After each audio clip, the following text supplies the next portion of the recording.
creating curiosity by asking better questions. This is Shed Talk.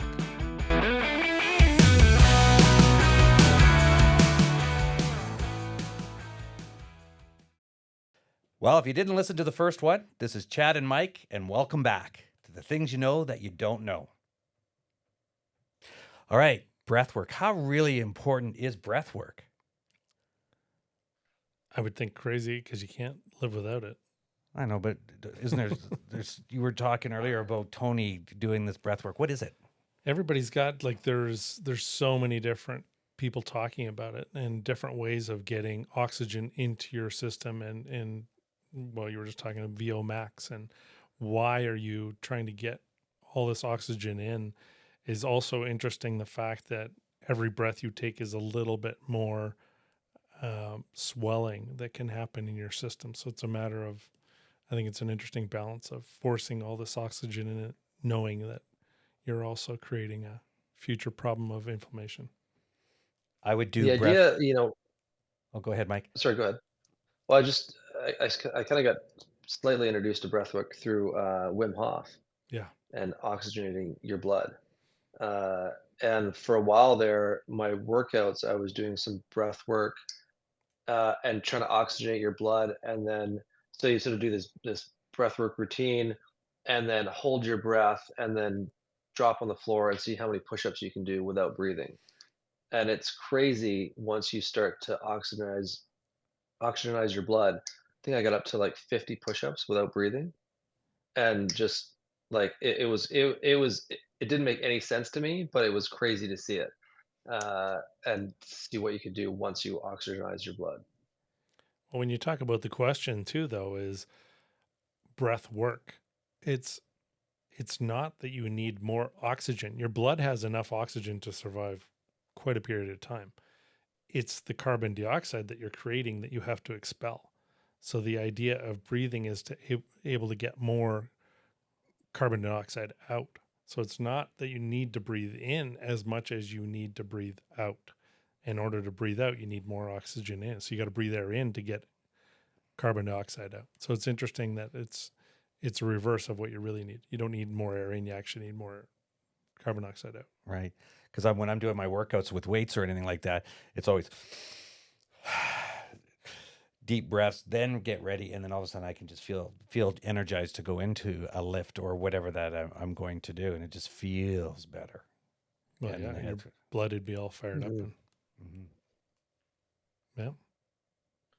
But yeah, that's something I'd like to look more into is just daily breath work and sort of how to use that to energize, start the day out. Goes to the morning routine. How's the Peloton going? Good. It's the morning routine has been modified now, so it's a sort of 5 o'clock start into the gym, and just out of necessity with two little girls. Those tiny little terrors wake up at 6:30, so any chance to go to the gym after 6:30 is out the door. So yeah, Monday, Tuesday, Wednesday in the gym, and then Thursday, Friday on the Peloton, and just zone 2 workout. That was actually my doctor's goal he wants to see my VO2 max increase. So I've got to do a lot of zone 2 training, and then I've got to try and spend, I think he said 15 minutes a week in zone 6. So kind of like 180 beats per minute on your heart. So you got to spread that out because it's pretty intense. So 180 beats per minute. That's yeah, crazy. everyone's zones are different. So like the rule of thumb for zone 2 training is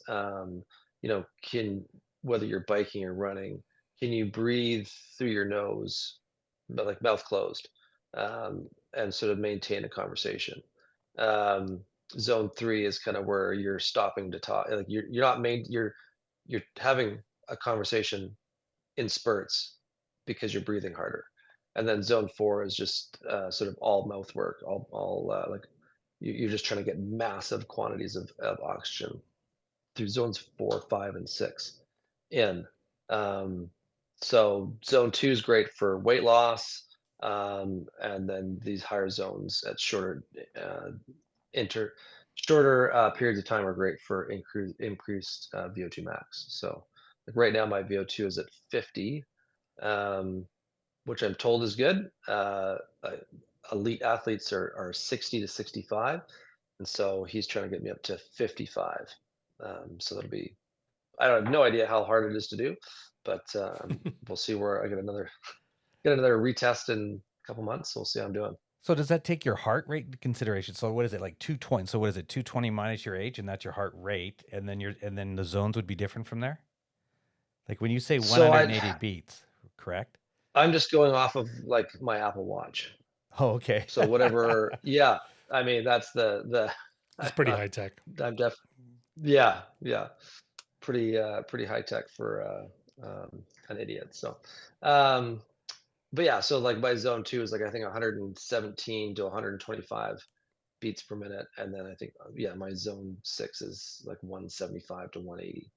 So And you don't do any of that, No, Kevin. no, You're just weights. yeah, I'm weights, but on my zone would be, so for a cardio burn, I would be probably about 145 on a cardio burn for about 3 minutes, and then if I'm doing full cardio, and then my zone's a little different because I'm 55, so I take my, what is it, your heart rate minus your age, so 220, 122 minus your age, 55, so I should be at, what is that, 122 minus 55, 70, whatever that is.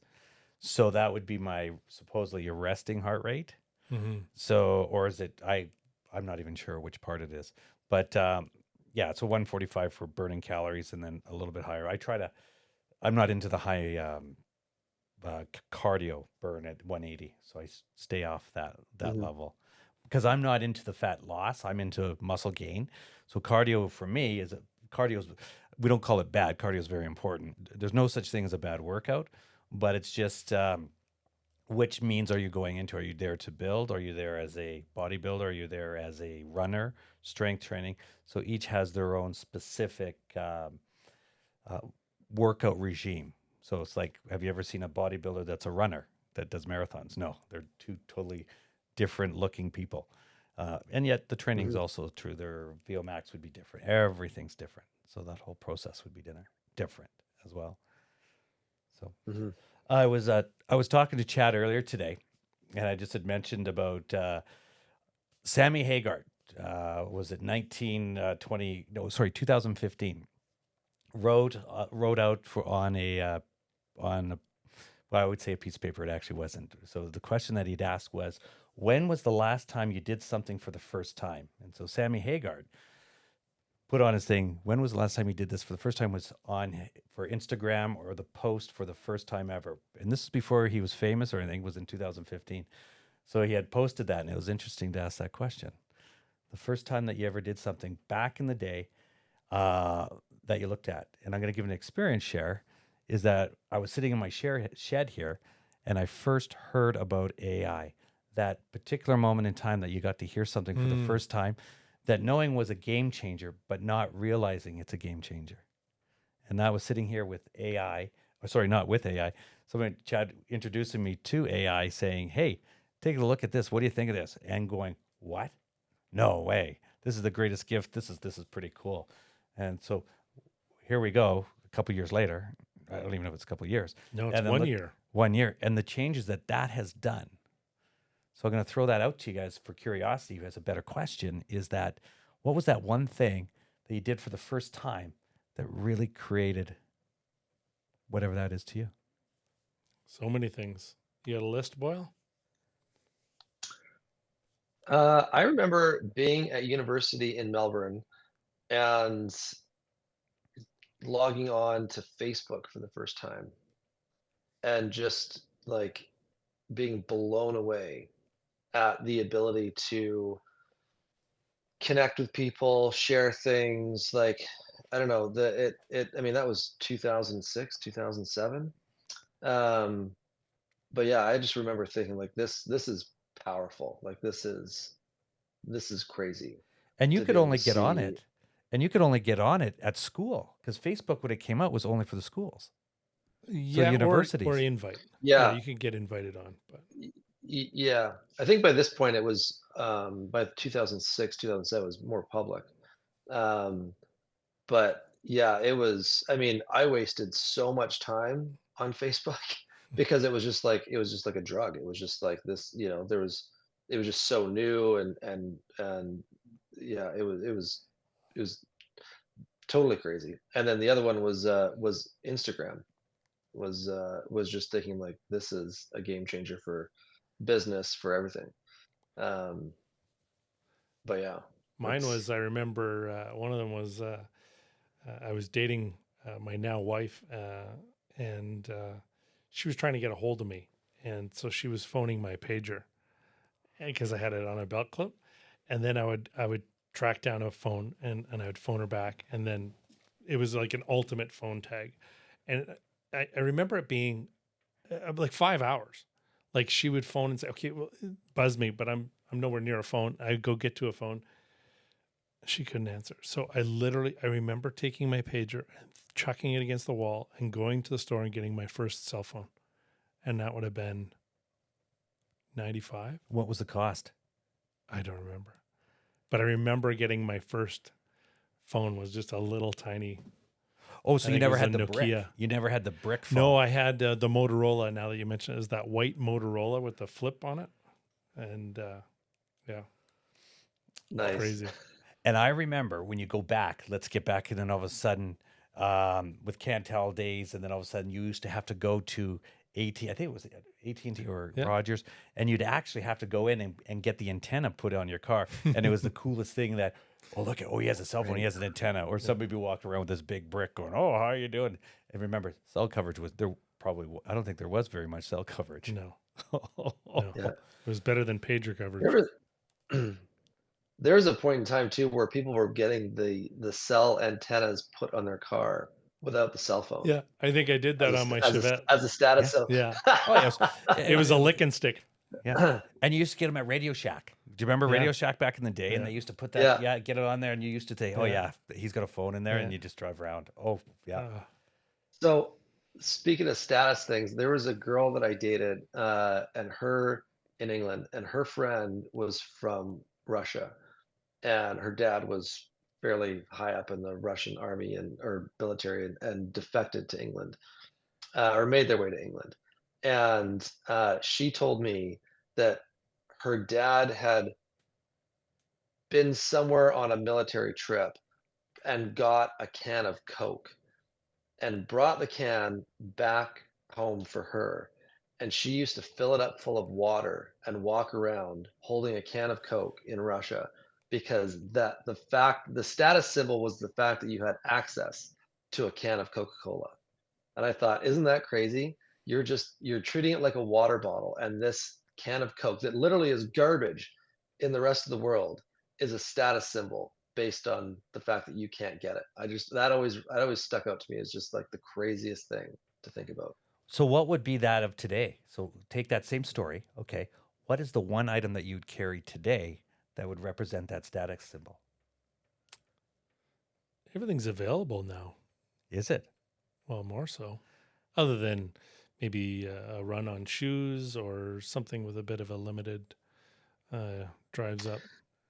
You heard about the NFTs? Now, Okay. yeah. But now you look at, I don't know if it's happening in Calgary, but thrifting has become a big thing. That now young kids wouldn't be caught dead wearing something brand new. If it's not used, it's not cool. My So son goes thrifting all the time. I've gone with him. It's And where actually do you kind go? of a fun Yeah. adventure. Thrift stores, they're all over the place. And then Used clothing. Yeah. oh, Everything's I like mean, $6, the greatest, $10. yeah, I mean, if you think about it from a business model, Value Village might be the greatest business on the planet. Yeah. Because they have all of their inventory is given to them for zero. Everybody thinks it's a not-for-profit business. It's a for-profit business, and they own some incredible real estate across the country. So, like, it's mind-boggling how great that business is. And so they're taking your inventory at zero and marking it up to whatever you need to mark it up to. Uh, and now there's businesses based off of that where people are going to Value Village, buying the inventory, and then taking it back to their thrift shop and marking it up again. So it's this crazy upcycle. But is that considered bad or good? I think the upcycle movement is, we're reusing things more, which is good. Patagonia, for example, is they have a lifetime warranty on their clothes. So you get a pair of jeans, got a hole, they could get a hole somewhere, take it into the store, they send it off, and then they'll patch it up for free.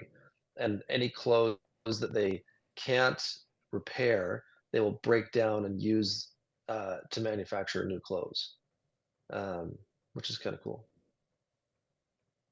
That is cool. Hmm. Retread. Retreading them. Yeah. Yeah. Got any other curiosities The going on? whole What's going on else over there in your book there, Kevy? Well, that's where I'm trying to, I'm looking at that and dig deeper onto that whole curiosity thing with the thrift store, because what a great model when you think about it, in thrifting.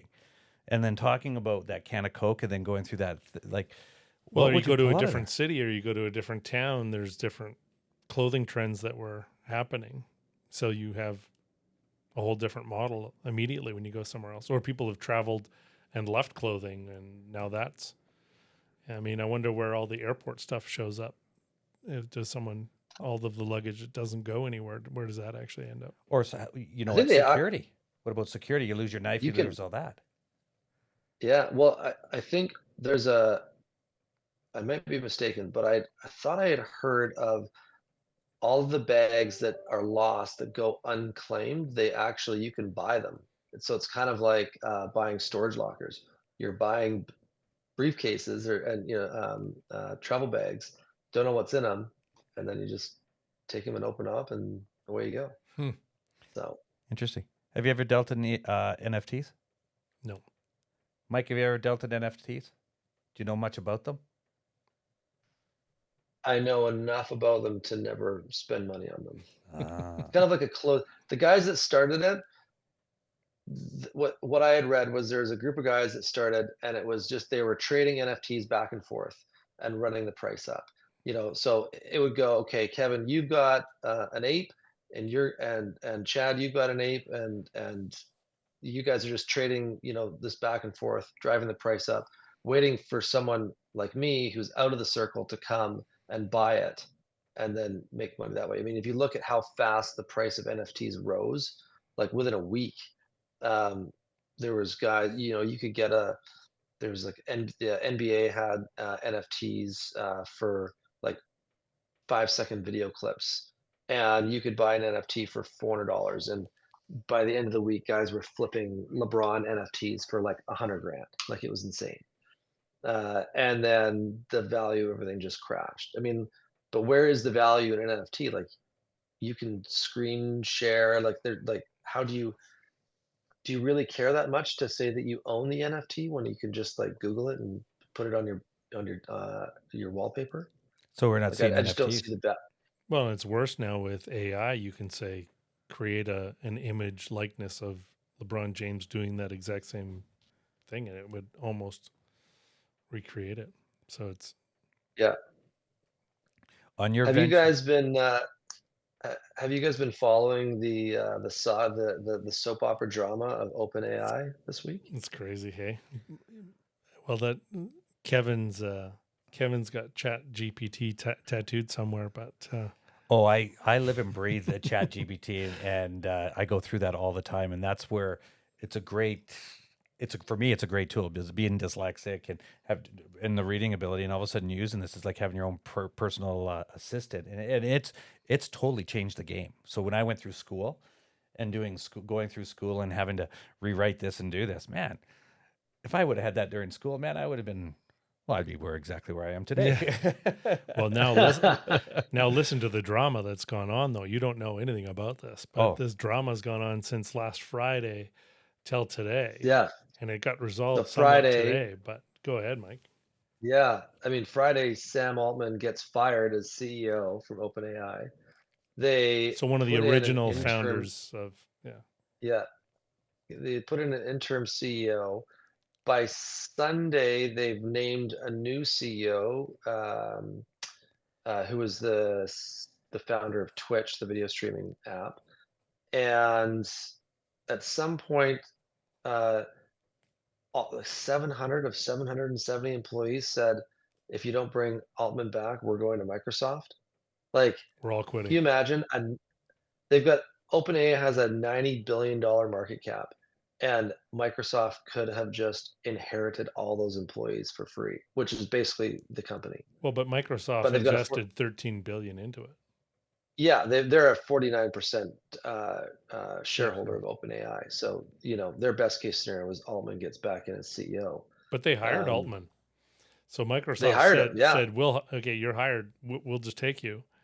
And then as of this morning, Yeah, OpenAI he's back as hired him back as yeah, board's gone, been replaced, and he's back as CEO. yeah. So And the crazy thing is, all that was said was his inability to communicate has prevented the board from exercising its duty, but no examples were given. So who knows Well, it what's gonna seems, but at the happen? end But of we the had, day, Kevy, chat's still back to normal. You can still use it. You're good. and you think of the power of yeah, this one guy, Yeah, the one power of guy. this one guy that all of a sudden he's going to oh move yeah, over.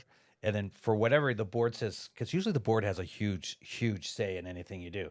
So they do this, and then all of a sudden, $13 billion or wherever that comes in, whatever it doesn't matter the number, but the power you're able to say, no, I think I'm going to do this. What Yeah. control do you yeah, have? Yeah, they had the non-profit. They designed it that way. I guess the original intent was as a fail-safe to make sure that hmm Chat GPT was on some form of rails. Whoever was deciding that, and so again, the nonprofit's job was to control that. However yeah. much they overstep But is what we're looking at. but apparently, Chat GPT 5 is just insane, which I can't imagine because 4 was crazy as it was. But apparently, Chat GPT 5 is just like scary So how do you feel? in a good or bad way.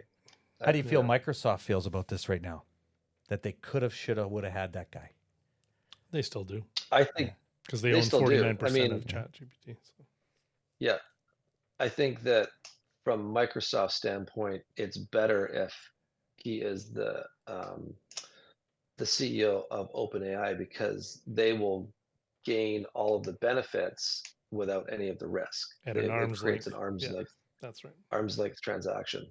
So, but yeah, I mean, it's interesting to look at what will so a year ago, not many people knew what Chat GPT was, and now everybody knows what it is. So if you look at what Moore's law is the computing power and doubling every 15 months, I think.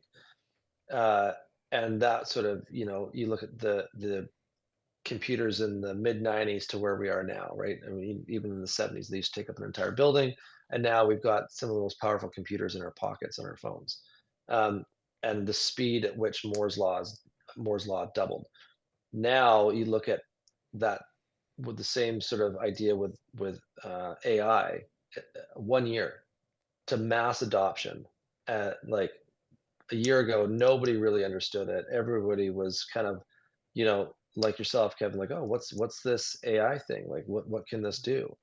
And now everybody's got it on their phone. Everyone's using it. Everyone's embedding it. Everyone's using it as the backbone for businesses. So what does that do to the economy? I had dinner with some guys last night, and they said, I don't know if designers are going to have jobs in a year because of what AI can do. Right? I mean, developers are already using it as like Copilot products to get the base level of code going, um, and then the conversation turned to, well, what about blue collar jobs? If what jobs will be safe in the future? Where do you go for work? If you think, okay, well, I'll be a carpenter or a plumber or an HVAC tech. But if everybody goes into those fields, it's kind of like what happened with computing, right? Everybody got out of blue collar jobs and into programming. If everybody goes back into blue collar jobs, uh, do how are those businesses going to do on a supply and demand curve? And so it's an interesting thought process to go through of like what everything will eventually be disrupted, but to what extent? And don't they So say like it'll be 80 or interesting to see. 90% of the jobs that the kids growing up right now haven't even been created yet? So Well, it's just an interesting Yeah. think about it like this. Well, remember when everybody was horse and buggy, right? So everywhere you had horse and buggy, everywhere where you look after the horses, where you looked after the buggies, and what thriving business that they had the roadways back in the day, way back when.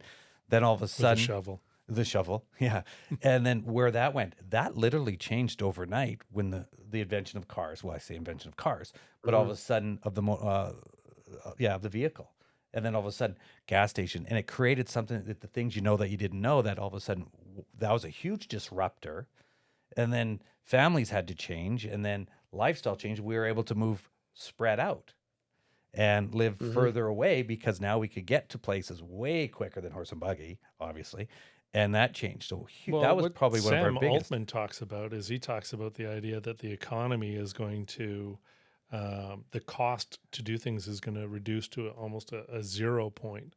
So the idea is that the economies themselves have enough income in the economy for everyone to live on a zero workload. So the idea is hopefully that, and I don't know how, I haven't dipped into that vision of how that could possibly work, but that's what he's seeing in the future for what all these AI bots can do. Well, and you were talking earlier about the trades, plumbers and stuff like that. We recognize right now in the trade industry for my business is that all of a sudden, for every somebody that's retired, so for every retired, how many people are coming into the industry, and it is very low, and Mhm. we're having to actually change the way we do things, thanking to AI, CAD drawings, 3D printing, different ways of doing business to try to elevate our game to actually control labor, meaning get more labor in, Yeah. and get Mhm. more people trained. So that's becoming a very, will there be work with AI? And they talk about what they call it, uh, transform. I don't call it transformers, but Arnold Schwarzenegger, Terminator, the Terminator.